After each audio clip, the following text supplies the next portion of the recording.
Amber and I thought we'd try something a little bit different. We wanted to see if we could create a painting together.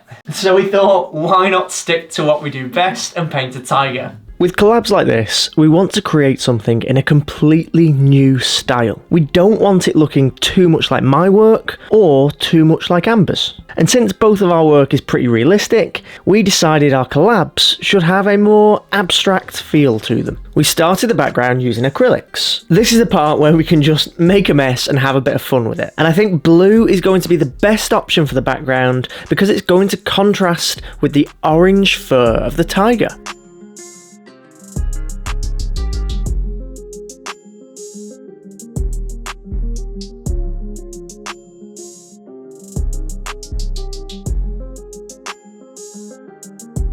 I'm adding some small bits of orange to the background, just to sort of pull it all together. The colours are a little bit saturated and the edges are a little bit too sharp, so we're using a thin wash of white paint to soften and desaturate that background. Now that the background's done, Amber can make a start on the tiger. She's using black acrylic paint to draw out the stripes and the darker areas.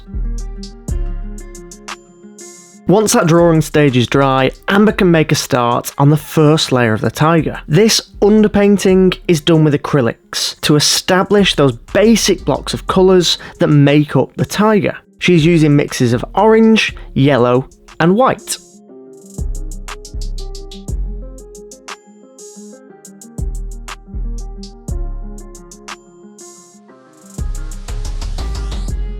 It's my turn now, and I'm starting to refine the blocking, adding some more colour variations and trying to establish some 3D form.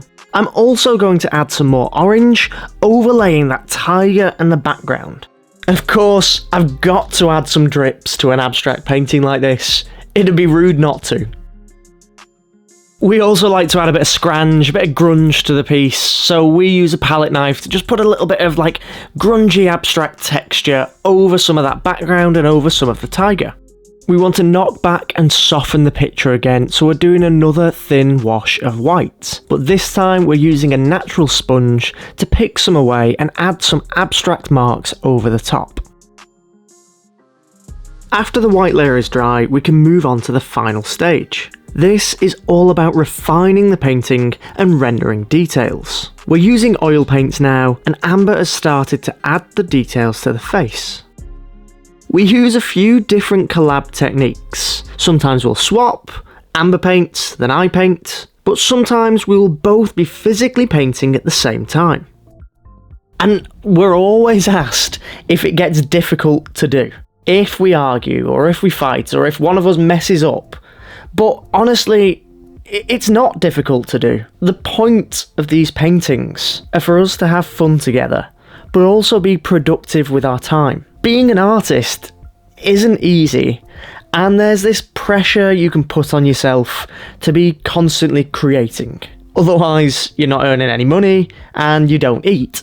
Painting with Amber, like this, it acts as a release. We can both make something that we can sell, but it doesn't feel like work.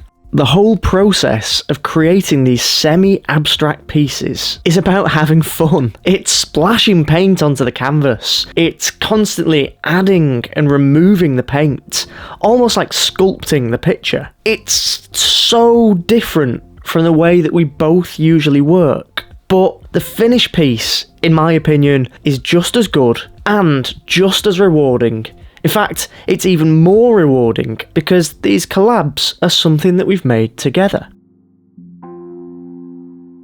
I'm really pleased with how it turned out. Me too, I think it looks really good. Let us know what you think about this style of painting and if you'd like to see more of our collabs. If you like this piece, we have hand-signed prints available on our website. It's studiowildlife.com, and I'll drop a link to that in the description below. If you've enjoyed this video, then you should definitely check out Amber's incredible realistic tiger painting. Thanks for watching. And we'll see you next time.